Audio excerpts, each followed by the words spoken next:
I am so bored. I've been furloughed from work, which sucks, and observing shelter-in-place rules, so I guess I'm gonna make bread here in my crappy little apartment and bring you along for the ride. So, this is a traditional French sourdough, a country bread. It's a centuries-old recipe that uses bread flour, whole wheat flour, and rye flour. It's good to have a kitchen scale, but you don't need one. It's nice if you're like me and you find it very satisfying to measure everything right down to the gram. But you could also just use measuring cups and follow a recipe that calls for that instead of measuring out by weight. But measuring out by weight is nice and easy. So there's that. It's also, I guess, nice to have a stand mixer with a bread hook attachment.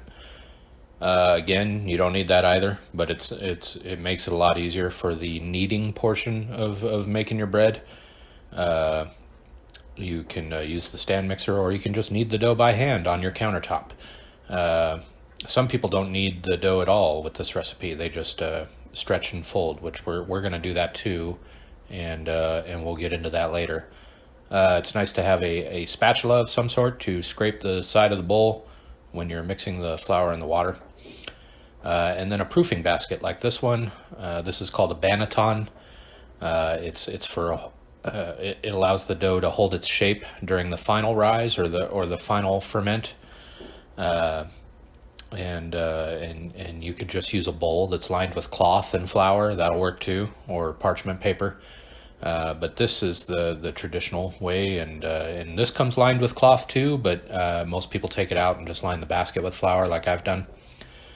And I guess that's pretty much it as far as equipment goes. You might want another bowl for stretching and folding the dough during bulk ferment, and we'll get into that later. But you could just use the same bowl. We don't need this mango. That's going to be my snack later, so we'll get that out of the way. But we do need wine. This is a good quarantine wine. This is a 2014 cab from the West Coast. It's a very dry wine, so it tastes like the emptiness you're feeling inside right now. Yeah. So let's add our flour. The flour is going to be, this time, I change this up every time. So this time we're going to go with 320 grams of bread flour, 140 grams of whole wheat flour. Actually, I'm using spelt flour in this case, and 40 grams of dark rye flour. So that's 500 grams of flour in total. And then you're gonna whisk it all together, or you can sift it. I prefer to whisk, which I've heard referred to as millennial sifting. Which I get that. Whatever. Anyway, set that aside, and then you're gonna add your water. 400 grams of water in this recipe, but we're only going to use 390 grams right now. We're going to use the other 10 grams later when we add our salt to help it dissolve.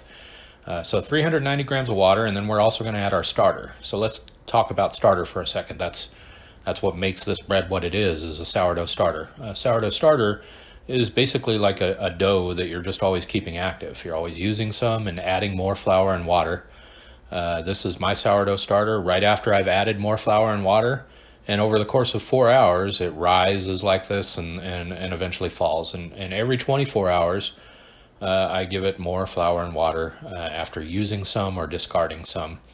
If you're not going to bake for a while, you can just put it in the fridge in sleep mode and it'll be fine like that for a few weeks. You don't even have to mess with it.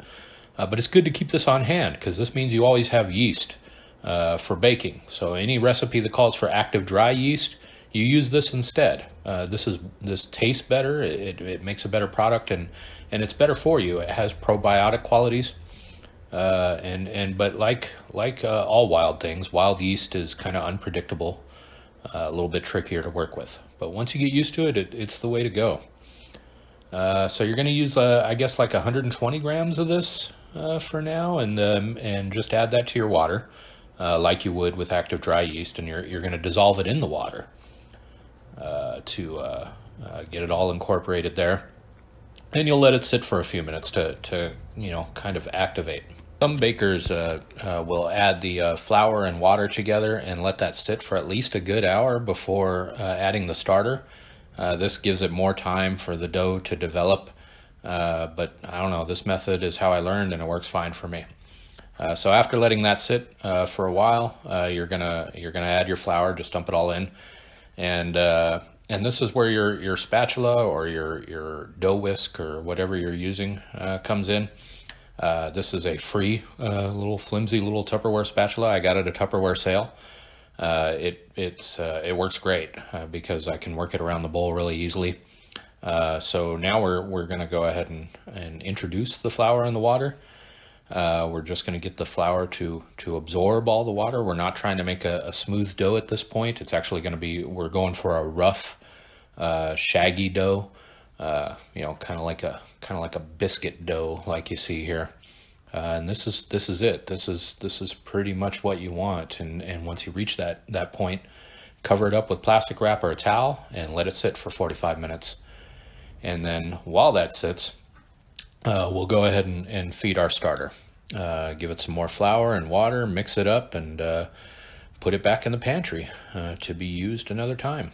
And then after 45 minutes, we'll come back to our dough. It looks the way we want it still. So we're going to go ahead and add our salt. You want to use a fine grain salt, and you want to use like 8 grams, 10 grams. Don't skimp on the salt. This is where sourdough bread gets its flavor. It's the only thing you're adding except for flour and water. So you got to get some flavor somewhere. Add our remaining 10 grams of water to help that dissolve. And then you're going to put it in the stand mixer with a bread hook attachment. And we're going to knead it for like 5 to 10 minutes on the second speed setting, maybe a little bit higher, 2.5, I don't know. But we're gonna let it run until it becomes smooth and elastic, pulls away from the sides really easy. So for the first couple of minutes, it'll be a mess, and then a few minutes into it, it starts getting a little bit smoother, and it'll stick to the sides and then pull away and stick to the sides again. And then eventually you're gonna end up with a pretty smooth ball of dough, and that's where you're done. At this point, I like to transfer it over to a more shallow Pyrex bowl for the stretch and folds that we're going to do. I just find it easier to work with here, but you can keep it in the same bowl. It doesn't matter. You want to wet your hands. That helps to keep the dough from sticking, and then you're just going to grab a piece and pull it upward, stretch it over itself, and kind of go around the bowl. Give it a quarter turn and go around the bowl this way, picking up some, stretching over itself. You want to be careful not to tear the dough. You want to be confident but careful, deliberate but delicate, whatever. It's, quick, confident motions but gentle at the same time, because you want the dough to develop strength and elasticity, and so ripping it apart isn't going to help with that. We want to just keep stretching. And once you get it to a point where you're happy with it on this first round, you might have to go around once or twice.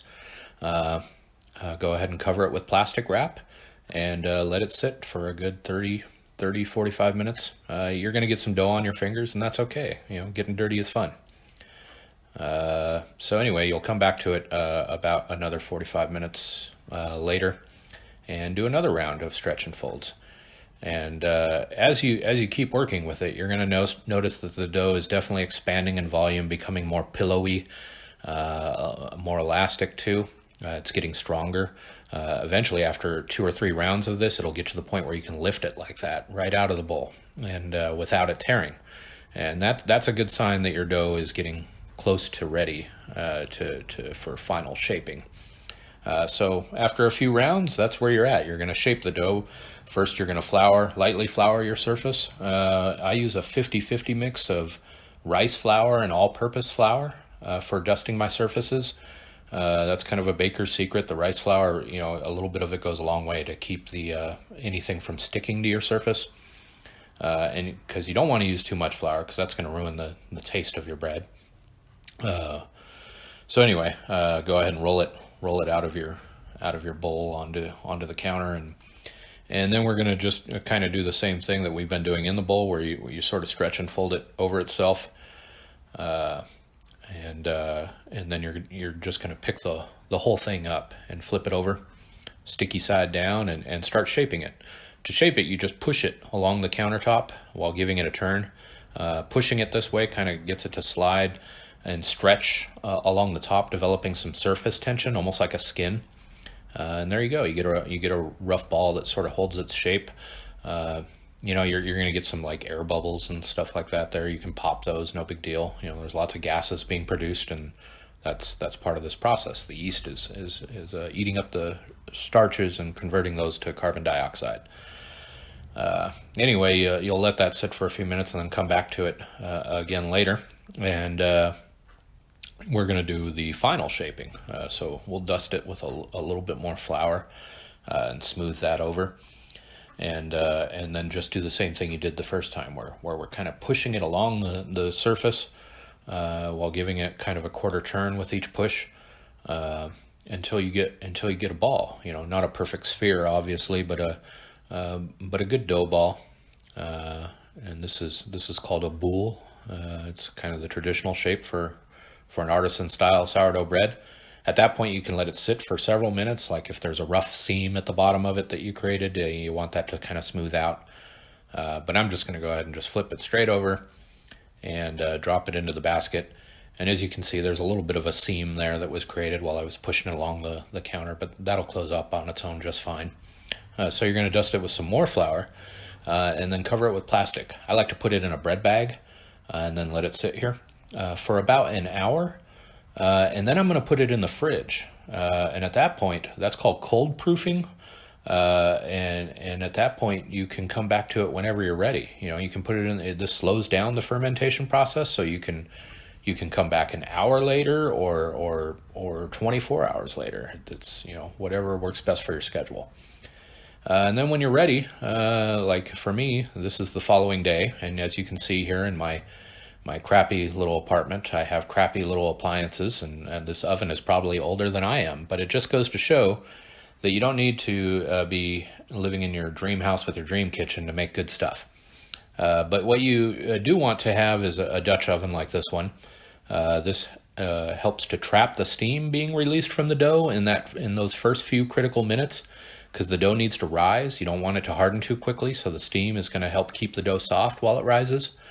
And so, preheat that Dutch oven for 30 minutes at 450 degrees, and then when you're about ready, when it's about preheated, you're going to bring your dough out of the fridge and flip it over onto a piece of parchment paper, and you're going to score it, which is cutting a slash in it.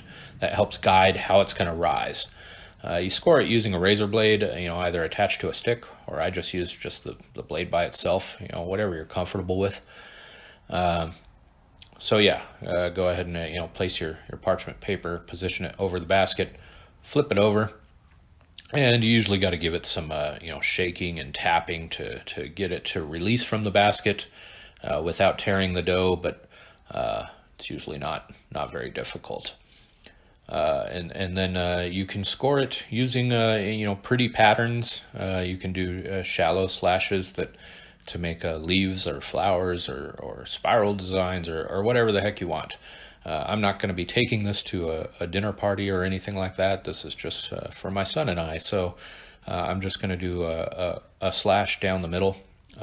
You want to do a very quick and confident slash. Unlike I just did here, I'm a little bit out of practice. So the slower you go, the more jagged the cut is going to be.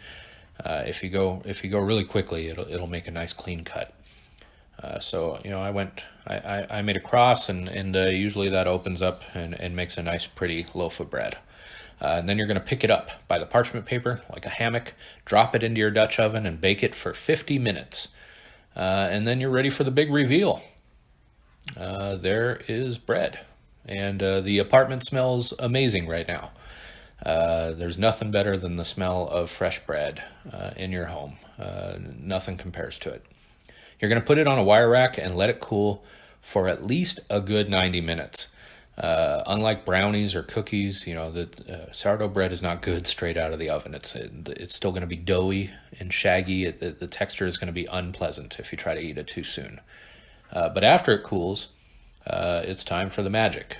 So give it a good 90 minutes, and then with a good bread knife with an offset handle, it makes it really easy to cut, although my counter is slippery. And there you go. That's bread.